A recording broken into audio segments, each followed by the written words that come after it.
자, 에스더 1장을 보시겠습니다. 에스더 1장. 자, 왕이 잔치를 베풀고 치리자드가 고관들을 그 잔치에 초대하죠. 그리고 마시는 것도 법대로 해서 아무도 강요하지 않았다라고 했습니다. 사람들이 좋은 대로 하게 했다고 했죠. 그러니까 먹어도 되고 먹지 않아도 되는 거예요. 오늘날 그 술 마시는 그 자리에서는 그러니까 술을 안 마시면 무리한 사람이 되어버리는 거예요. 그러나 지금 페르시아 왕은 자신의 잔치석에서 초대한 모든 사람들이 마셔도 되고 마시지 않아도 되도록 법을 정하지 않았다고 했어요. 자, 이때에 왕비를 불렀는데 그 왕비가 거절했죠. 그래서 왕 앞에 7내시와 또 때를 아는 현자들, 그 다음에 7 고관들에게 다 물었습니다. 어떻게 하면 좋겠느냐 했더니 7 고관 중에 무무칸이라고 하는 사람이요, 왕에게 무엇이라고 말을 하는지 다시 한번 봅시다. 1장 16절 말씀부터 보겠습니다.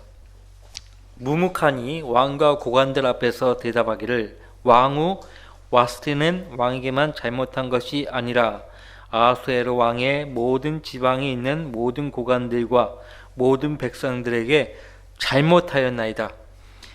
아수에로 왕이 명하여 왕후 와스티로 왕 앞에 오게 하였으나 그녀가 오지 아니하였다는 소문이 알려져 왕후의 그런 행실이 모든 여자들에게 널리 퍼지게 되면 그들이 그들의 눈으로 자기의 남편을 멸시하리이다. 페르시아와 메디아의 여인들이 오늘이라도 왕후의 행실을 읽고 왕의 모든 고관들에게 그와 같이 말하리니 멸시와 분노가 너무 많이 일어나리이다. 하나님이 정하신 질서는 모든 여자는 남자에게 복종하게 되어 있어요.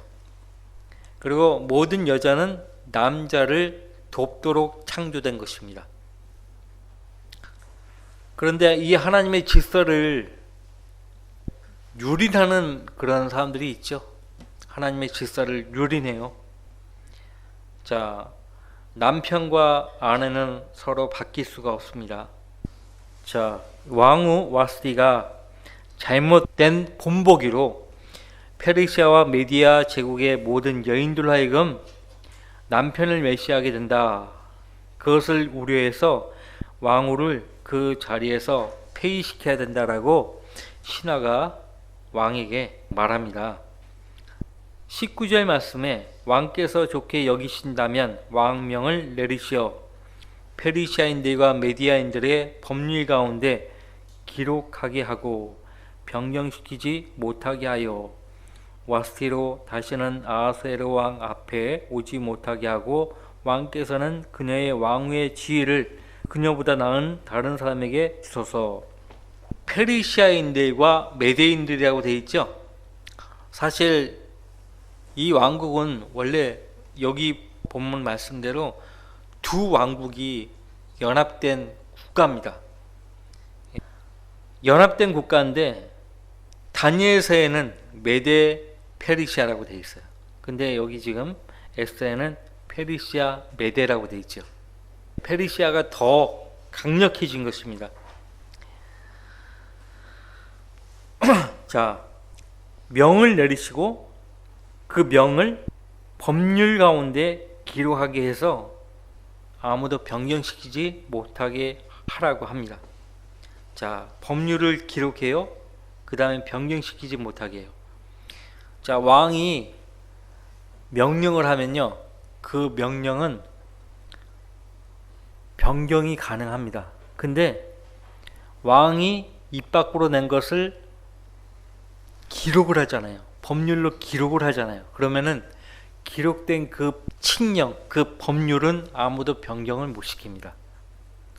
세상 제국의 왕도 법률로 제정해서 그것을 기록을 하면은 아무도 변경을 못 시킨다고 하는데, 하물며 우주 만물을 창조하신 아버지 하나님의 그 말씀이 변경되면, 변개되면 되겠습니까?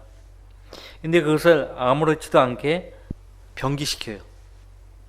그러니까 변기시키는 하나님 말씀을 아무렇지도 않게 마음대로 고치는 사람들의 그 마음은 어떤 마음이에요?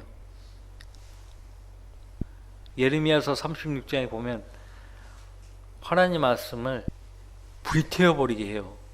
근데 다시 기록을 하게 하시죠. 다시 기록하게 하신다고요. 이 땅 위에 있는 성경이라는 성경을 다 불태워 버린다고 해서 하나님 말씀이 없어지는 건 아니에요. 잘 아시는 대로 시편 119편 89절에 주의 말씀은 영원히 하늘에 세워졌다고 되어 있어요. 영원토록 하늘에 세워졌나이다. 하늘에 하나님 말씀이 있고요. 그 하늘에 세워진 하나님 말씀과 동일한 권위를 지닌 하나님 말씀이 이 지상에도 있는 거죠. 그것이 성경입니다. 변경시키면 안 되는 거예요. 변경시킬 수가 없어요. 자, 그래서 와스티로 다시는 아하수에로 왕 앞에 오지 못하게 하고 접근 금지, 오지 못하게 한다. 폐기시키는 거죠. 왕께서는 그녀의 왕후의 지혜를 그보다 나은 다른 사람에게 주소서. 자, 이방인 왕의 왕후예요. 아내예요. 이제는 그녀보다 나은 다른 사람에게 주소서라고 했는데 하나님의 섭리 가운데 왕후 와스티보다 더 나은 다른 사람을 하나님께서 어떻게 하십니까? 섭리 가운데서 예비하시는 것을 우리가 보게 되죠. 하나님의 섭리 가운데서 와스티보다 나은 에스더가, 에스더는 식 이름이에요. 페르시아식 이름이에요.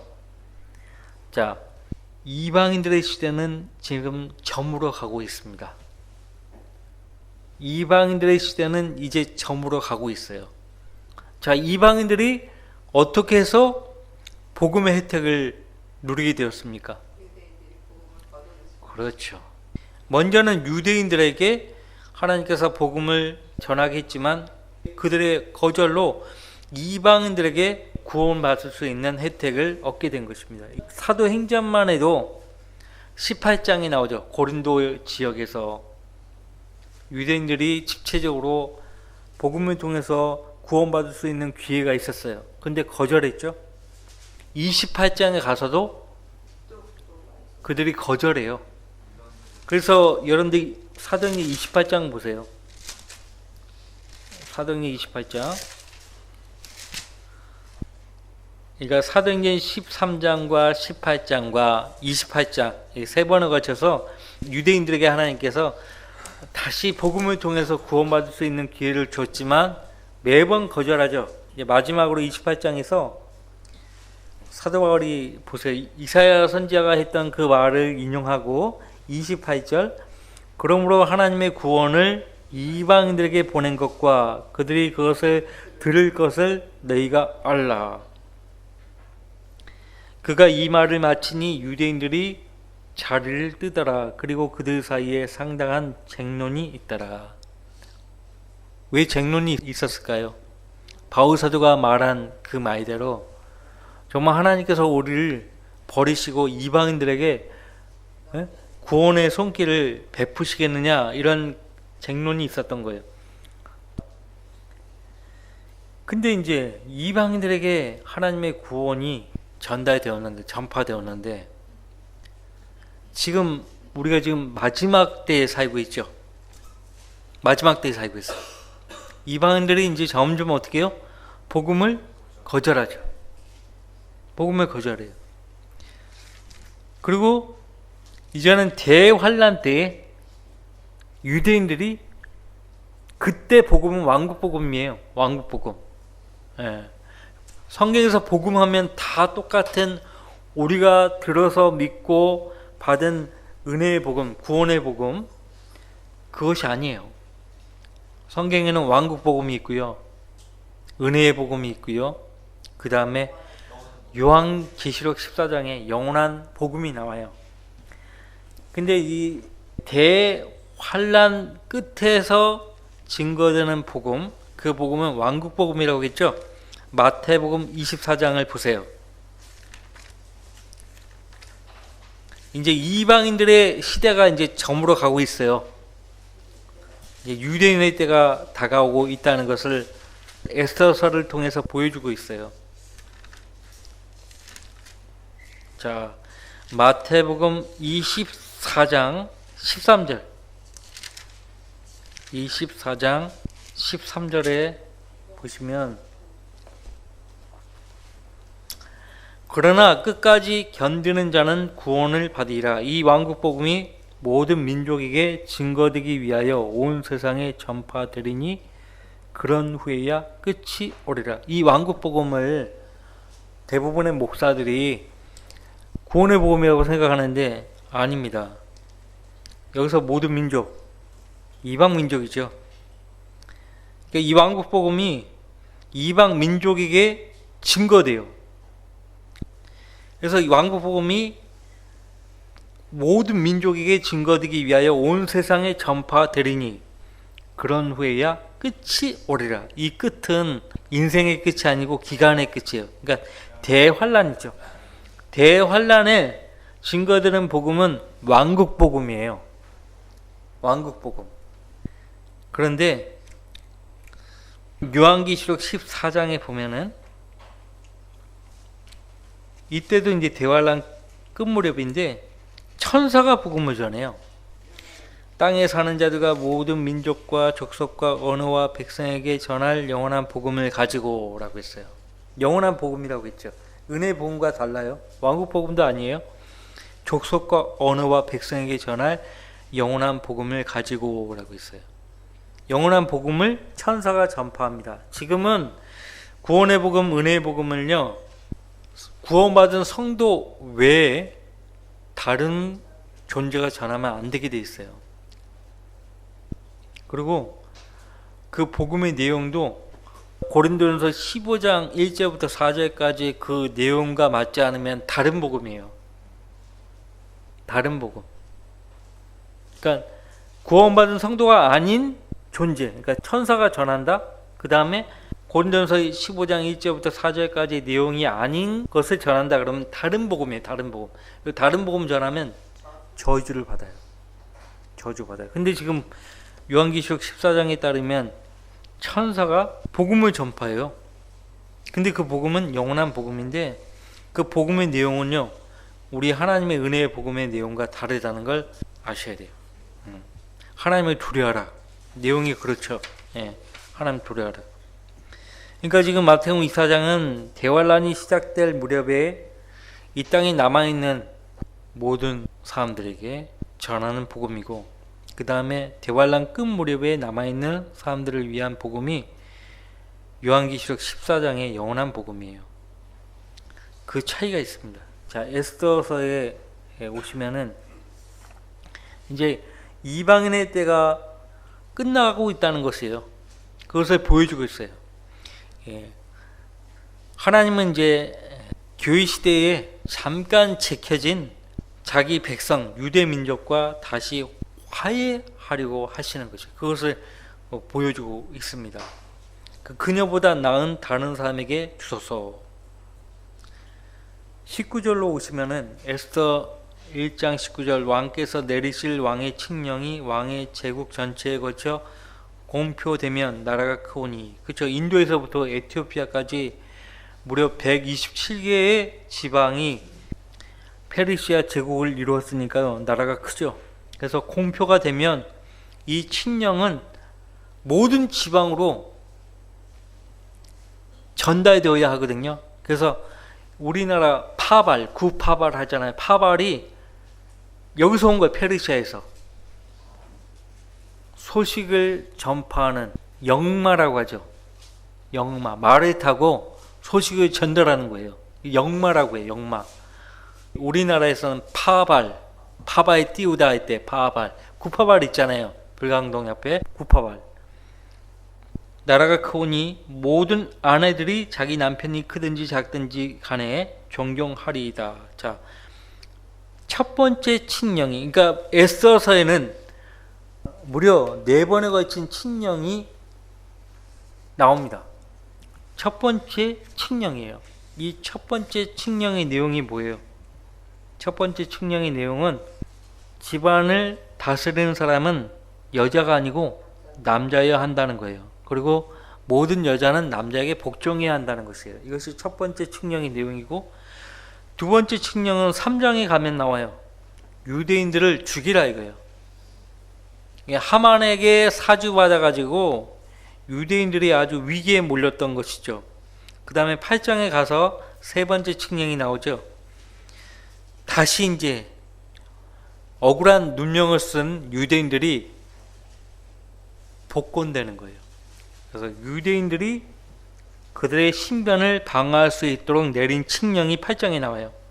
그 다음에 마지막 네 번째 칙령이요, 9장에 나오는데, 모든 지방에 이 칙령이 전달되지만 그 지방에 사는 유대인들에게만 이 칙령이 보내집니다. 그래서 각각의 칙령들은 하나님 말씀이 이 지상 전역에 퍼져나가는 모습을 보여주고 있다는 거예요. 그래서 먼저는 제가 왕국복음, 영원한 복음을 말씀드렸죠. 전 세계적으로 하나님 말씀이 전파가 돼요. 지금은 그 인터넷, 방송, 신문, 그 다음에 뭐예요? 문서, 다양한 매개체를 통해서요, 복음이 증거되잖아요. 근데 대환란 때는 정말로 빠르게 복음이 전파돼요. 자, 이 복음이, 이 왕국 복음이 모든 민족에게 증거되기 위하여 온 세상에 전파되리니, 온 세상에 전파되어야 끝이 오는 거예요. 아직까지 은혜의 복음을 들어본 적이 없는 사람이 있을 수 있어요. 오지에 사는 사람들이 있을 수 있고요. 아직까지 뭐 중국이나 남아메리카나 이런 데 가면은 정말 그 문명의 이를 맛보지 못한 사람들이 살고 있다는 거예요. 아직도 머나먼 옛날 사람들처럼 살아가는 사람들이 있어요. 수렵 채집하고 이렇게 사는 사람들이 있어요. 중요 부위만 가리고 사는 사람들이 있는 반면에, 아마존의 눈물 방송 보셨어요? 아무것도 없어. 아무것도 안 갖추고 사는 사람들이 있어요. 그러니까 부끄러움을 모르는 사람들이지. 그런 사람들이 있어요. 아웃가족 같은 거.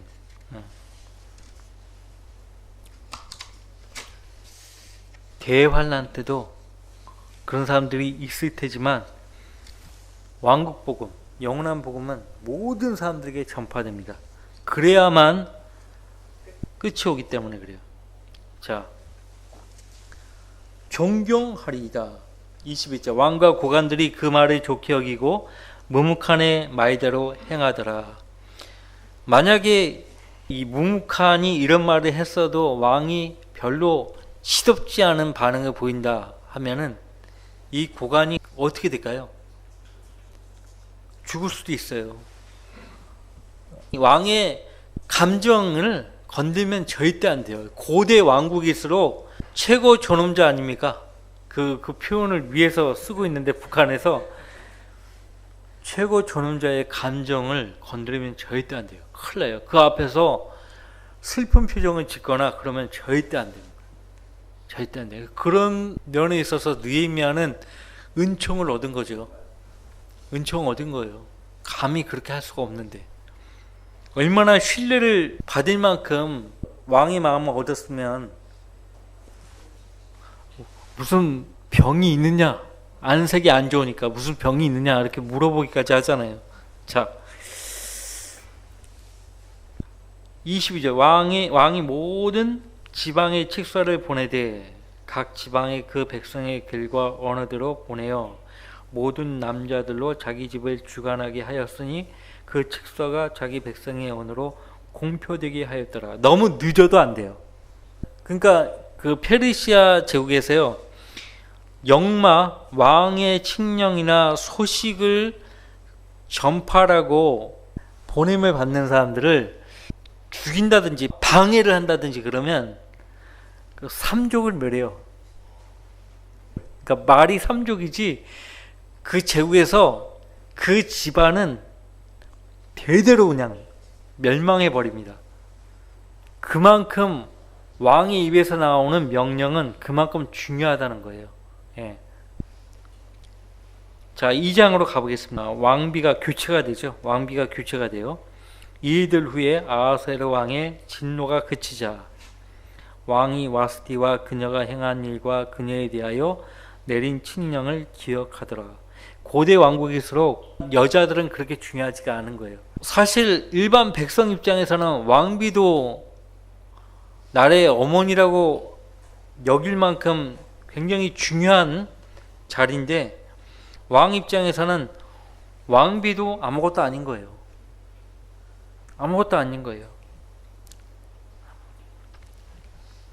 자, 2장 1절에 왕이 와스티와 그녀가 행한 일과 그녀에 대하여 내린 칙령을 기억하더라. 이 일들 후에 좀 시간이 지난 거죠. 시간이 지난 거예요. 여러분들 충격적인 어떤 사건이 기억에서 가물가물할 정도로 잊혀지려면 몇 년이라는 시간이 흘러야 되겠습니까? 대체적으로 하여튼 5년 이상은 지나야 돼요. 그쵸? 5년 이상은 지나야 돼요. 2절 이에 왕을 섬기는 왕의 신하들이 말하기를 왕을 위하여 아름다운 젊은 처녀들을 구하게 하소서. 한참 뒤죠. 그러니까 지금 그 말씀에 보면 하나님이라는 이름은 나오지 않지만 하나님께서 자기 백성을 위해서 지금 이 무대 뒤에서 일하고 계신다는 것을 구원받은 그리스도인들은 다 간파하죠. 왕을 위하여 아름다운 젊은 처녀들을 구하게 하소서. 이 말을 하는 고관의 입에서요, 이 젊은 처녀들 가운데 유대인이 있으리라고는 생각도 못했을 거예요. 근데 이 말을 하게 하신 분이 누구가요? 하나님입니다. 하나님. 하나님이 그렇게 하시는 거야. 하나님이. 3절 왕께서는 왕의 왕국 모든 지방의 관료들을 임명하시어 그들로 아름다운 젊은 처녀들을 모두 수상궁으로 모아 여인들의 궁으로 들이게 하시고 왕의 내시이자 궁녀의 주관자인 회계에 관리하에 두시며 남자입니다. 정결을 위한 물품들을 그들에게 주시어 왕을 기쁘게 하는 처녀로 와스티를 대신하여 왕후가 되게 하소서 하니 왕이 그 일을 좋게 여긴지라 왕이 그대로 행하니라. 그때 수상궁에 한 유대인이 있었으니 그의 이름은 모르드게로 베냐민이요 키스의 증손 시므의 손자 야엘의 아들이더라. 키스가 나오네요. 여러분들 베냐민 사람이고 키스와 연관된 사람은 사울왕이죠. 그때 그 키스일까요? 아니에요. 왜냐하면 연대기적으로 보면은 말이 안 맞죠. 훨씬 전이니까. 사울은 훨씬 전이니까. 그러니까 그 키스의 아들 사울과는 관계 없는 거죠. 베냐민인이에요. 베냐민. 근데 그 집안에서 모르드게가 나왔어요. 가장 형편없는 사울왕이 그 집안에서 그 지파에서 태어났지만 가장 훌륭한 사람이 역사적으로 나온 거예요. 모르드게. 그 훨씬 뒤에 정말 훌륭한 사람이 나오죠. 근데 그의 이름도 사울이에요, 원래. 근데 이름을 바울로 바꾸죠. 사울은 히브리어 뜻으로 가장 큰 자란 뜻이래요.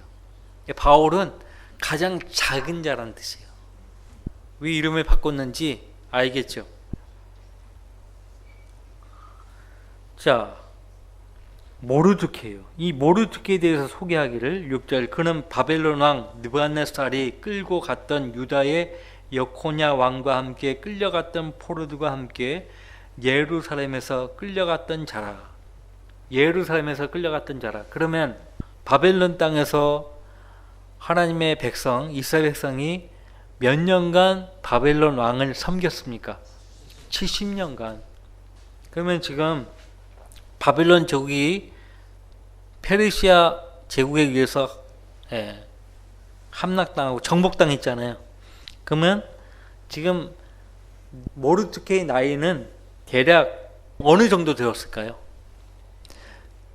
끌려갔던 그때가 나이가 한 10대였다 해도 80은 넘었겠죠. 거기서 70년이 차서 나왔잖아요. 70년이 차서 나왔잖아요. 예레미야서 25장에 가면은 보세요. 예레미야서 25장. 선지자 예레미야도 그 백성과 함께 바벨론으로 끌려갔죠. 예레미야서 25장 8절 말씀부터 그러므로 만군의 주가 이같이 말하노라 너희가 내 말들을 듣지 아니하였으니 주가 말하노라 보라 내가 보내어 북방의 모든 족속들과 내 종 바벨론 왕 느부갓네살을 취하여 그들을 데려와서 이 땅과 그곳 거민들과 그 주위의 모든 나라들을 대적하게 하고 그들을 완전히 멸하여 그들로 경악과 경멸과 영속적인 폐허가 되게 하리라. 또 내가 그들로부터 환희의 소리와 기쁨의 소리와 신랑의 소리와 신부의 소리와 맷돌 소리와 촛불의 빛을 제하리라. 그리하면 이 온 땅이 황폐함과 경악거리가 되며 또 이 나라들은 바벨론 왕을 70년간 섬기리라. 70년이 차면 내가 바벨론 왕과 그 민족과 칼다인의 땅을 그들의 죄악으로 인하여 벌하리니 그 땅을 영속적으로 황폐케 하리라. 주가 말하노라. 그래서 바벨론 제국도 메대 왕국에 의해서요 무너져 버린 거예요. 페르시아 제국은 메대 왕국과 연합 국가를 이루어서요 강성한 제국이 된 것뿐이죠. 70년. 왜 70년이에요? 신명기에도 나와요. 레위기에서도 나와요. 유대 백성이요 약속의 땅에서요 하나님이 금하신 우상 숭배를 범했고 무엇보다 그 땅으로 하여금 쉬지 못하게 했어요. 땅도 안식을 해야 되는데 쉬지 못하게 한 거예요. 죄를 범하고 전쟁을 하고 땅이 쉬지를 못해요. 그래서 그 땅을 쉬게 하시려고 일부러 범죄한 백성들을 이방 땅으로 데리고 가신 거예요. 그러면 그 땅에는 빌 거 아닙니까? 느부갓네살 왕이요 가난한 사람들에게 그 땅을 경작하라고 하고 거의 대부분의 사람들을 다 데리고 갔어요. 그냥 똑똑하다고 하는 사람들은 죄다 데리고 갔어요. 왕까지도 데리고 갔어요. 그냥 차고에 채워가지고 끌고 갔어요. 그러니까 70년이 차면 바벨론 왕과 그 민족과 칼다인의 땅을 그들의 죄악으로 인하여 벌하시겠다고 했잖아요. 그렇게 해서 지금 그 백성이 페르시아 제국에 계속 있는 거예요. 모르드케가 그 사람이죠. 자, 그러니까 지금 적어도 나이가 80은 넘었다 이거예요. 80이 넘었어요. 게다가 7절 그가 하다사를 길렀으니 이 하다사가 원래 이름이에요. 에스더의 이름이에요. 에스더는 페르시아식 이름이에요. 에스더라 그의 삼촌의 딸이라. 그러면 촌수가 어떻게 돼요? 모르드케와 에스더가 사촌 오빠와 동생 사이가 되는 거죠. 근데 사촌 오빠와 동생 사이여도 나이 차이가 엄청 나는 거예요. 딸도 아니고 손주뻘. 자, 어쨌든 삼촌의 딸이라 이는 그녀에게 아버지도 어머니도 없었습니다라. 그 처녀가 곱고 아름다웠으며 그녀의 아버지와 어머니가 죽자 모르드케가 그녀를 자기 딸로 삼았더라. 그 오빠가 어떻게 동생을 딸로 삼을 수가 있는지는 모르겠지만은 자, 그렇죠. 입양할 수 있는 거죠. 처녀들이란 말이 나오잖아요. 처녀들, 젊은 처녀들을 구하게 하소서. 2절에서 처녀들 하면 마태복음 25장에 열처녀 비유가 나오죠. 요한계시록에도 동정들이 나와요. 14장에 나오죠. 이방인 신부를 제쳐두고 처녀들이 지금 부름을 받고 있다는 것을 보셔야 돼요. 유대인이 나오고요. 한 유대인이 나와요. 한 유대인. 우리는 이 유대식 이름보다도 바벨론식 이름과 페르시아식 이름에 너무 익숙해져 있어요. 물론 성경 제목이 에스더라고 되어 있으니까 하다사는 음매화를 의미한다고 해요. 음매화. 에스더는 별을 뜻하는 이름이에요. 별. 금성. 또 새벽별. 그 새벽별은 예수님과 연관이 있죠. 나는 빛나는 새벽별이라고 말씀하셨잖아요. 근데 이 별을 의미하는 에스더라는 이름은요, 이시타르에 해당되는 이름이라고 해요. 이시타르. 바벨론 공중정원으로 가는 입구에 그 입구 문이 이시타르 문이에요. 이시타르가 누군지 아세요? 성경의 이시타르. 아스타롯과 같은 말이에요. 지역마다 그 이름이 다 달라요. 비너스라고 부르고, 그 다음에 다이아나라고 불리고, 그렇게 불려요. 자, 에스더가 그렇게 좋은 이름은 아니지만은 어쨌든 모르드게가 자기 딸로 삼았고요. 8절, 그래야 왕의 명령과 친령이 전달되자 많은 처녀들이 수상궁으로 회개의 관리하에 모였으며 에스더도 왕궁으로 인도되어 궁녀의 주관자 회개의 관리하에 있었더라. 그 소녀가 그를 기쁘게 하였고 그녀가 그녀로부터 친절을 얻은지라. 하나님의 섭리죠. 하나님께서요, 회개로 하여금 이 소녀를 눈여겨보게 하신 거예요. 눈길을 가게 하신 거죠. 그녀가 그로부터 친절을 얻도록 하나님이 역사하시는 거예요. 예, 그래서 그가 그녀에게 정결을 위한 물품들을 신속히 주었으며, 에스더에는 자주 나오는 표현이 나오는데요. 신속히, 곧이란 표현이에요. 하나님의 섭리라고 했잖아요. 이 하나님의 섭리가요, 제때에 역사되려면 그 타이밍을 놓치면 안 되는 거예요. 그래서 신속히, 곧이라는 이 단어가 우리의 죄를 환기시키고 있습니다. 우리가 기도할 때 하나님, 이 순간 제 기도를 들어주십시오. 지금 이 순간 주님의 도움이 필요합니다. 특히 우리가 누구에게 복음을 전해서 그를 인도하고자 할 때 순간순간 복음을 전하면서 그를 구원해 주시라고 기도하면서 복음 전하잖아요. 느헤미야 식으로, 느헤미야 순간순간 복음 전하잖아요. 그것이 우리에게 몸에 배어 있어야 돼요. 그러면 이렇게 하나님 섭리 가운데 신속히, 곧, 즉시 응답해 주시는 거죠. 그녀에게 속한 것들과 그녀에게 어울리는 7 처녀를 왕궁으로부터 주었고, 이 7 처녀의 역할이 뭘까요? 머리를 다듬어주고, 맞는 옷을 골라서 입혀주고, 신발을 신겨주고, 화장을 입혀주고, 다양한 역할을 하는 거죠. 왕궁으로부터 주었고, 또 그녀와 그녀의 여정들을 선대하여 여인들의 궁에서 가장 좋은 것을 주었더라. 왜? 다른 많은 처녀들이 있는데 왜 유독 에스더에게만 이런 친절을 얻게 하셨는가? 무엇 때문이에요?